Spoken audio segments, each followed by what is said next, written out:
Hello बच्चों, तो कैसे हो? उम्मीद करते हैं कि आप लोग ठीक होइएगा। तो आज हम आपको बताने वाले हैं क्लास 12th का इंग्लिश चैप्टर 1 है, जिसका नाम है इंडियन सिविलाइजेशन एंड कल्चर। ठीक है, ये महात्मा गांधी के द्वारा लिखा गया है। यह एक प्रकार से निबंध है। ठीक है, तो चलिए इसको हम लाइन बाय लाइन एक्सप्लेन करके दिखाते हैं। ऐसा पीडीएफ लेकर के आया हूँ जो यूट्यूब बहुत कम सारे लोग हैं जो इस तरह के भी पीडीएफ बना करके पढ़ाते हैं। ठीक है, तो चलिए स्टार्ट करते हैं। कहते हैं मोहनदास करमचंद गांधी, बर्थ 1869, डेथ 1948। कहने का मतलब मोहनदास करमचंद गांधी है। ठीक है, उसका जन्म 1869 ईस्वी को होता है और 1948 का इसका डेथ यानी कि मृत्यु होता है। ठीक है ना। पॉपुलरली नॉन एज द बापू और the father of the nation, जिन्होंने है ना लोकप्रिय के रूप से बापू और राष्ट्रपिता के रूप में भी जाना जाता है। महात्मा गांधी को किस नाम से जाना जाता था? राष्ट्रपिता के रूप में भी जाना जाता है। ठीक है, और उसके बाद बापू के भी नाम से जाना जाता है। Was more spiritual leader than a politician. देखिए, कहने का मतलब है कि राजनेता की तुलना में है ना तो आध्यात्मिक नेता अधिक थे। ठीक है, जैसे कि राज करने वाला नेता नहीं बल्कि एक अच्छे विचारधारा के नेता ये माने जाते हैं। ठीक है, देखिए ही सक्सेसफुली, ठीक है, true and non violence is the chief defence against the British rule in India. ठीक है, देखो कहने का मतलब ये है कि उन्होंने भारत में ब्रिटिश शासन के खिलाफ में है ना मुख्य रूप से सत्य और अहिंसा का सफलतापूर्वक उपयोग किया था। देखिए, बहुत सारे लोग का अस्त्र शस्त्र और हथियार होता है, बहुत गोली है, बंदूक है, चाकू है, छुरा है, इसका प्रयोग करते थे। लेकिन ये महात्मा गांधी थे अपने हथियार के रूप में सत्य और अहिंसा का ही प्रयोग करते थे, खास करके ज़्यादा। देखिए, and helped India India gain independence. देखिए, भारत में जो होता है और स्वतंत्रता हासिल करने में है ना से काफ़ी मदद करते हैं गांधी जी ने।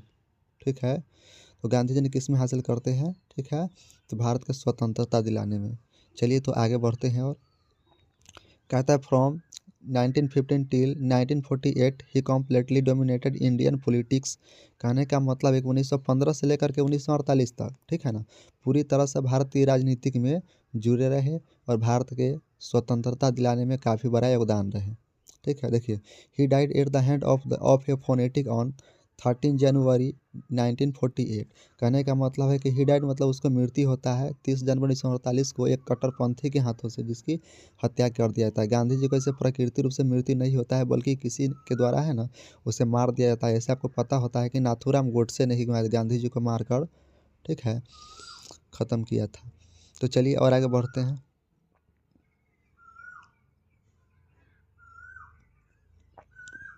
देखिए बोला था हिज ऑटोबायोग्राफी के मतलब होता है आत्मकथा। ठीक है ना।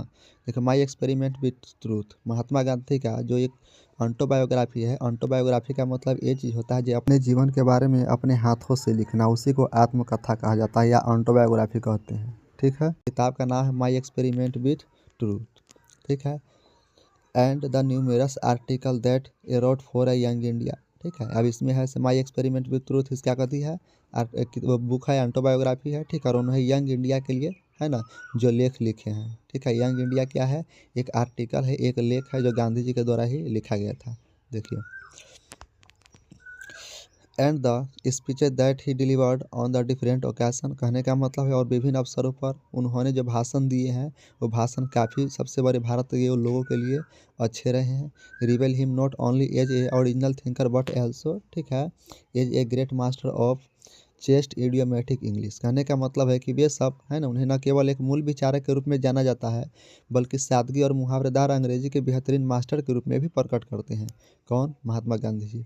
ठीक है, इन द फॉलोइंग एक्सट्रैक्ट, ठीक है, गांधी एंड ऑफ थर्ड ये in the following extract Indian civilization and culture. देखिए, कहा जाता है कि Indian civilization and culture Mahatma Gandhi द्वारा लिखे गए हैं। ठीक है, किसके द्वारा लिखा गया? गांधी जी के द्वारा।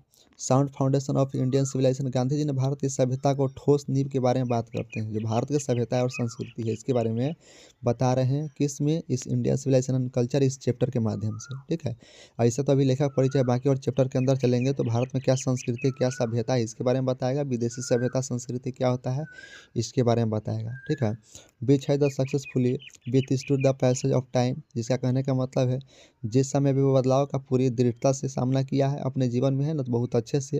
ठीक है, साहस और हिम्मत के साथ दुश्मनों को या जो देश को गुलाम बना करके रखे हैं उसके अनेक प्रकार के आंदोलन कर करके, ठीक है ना, सामना किया है। देखिए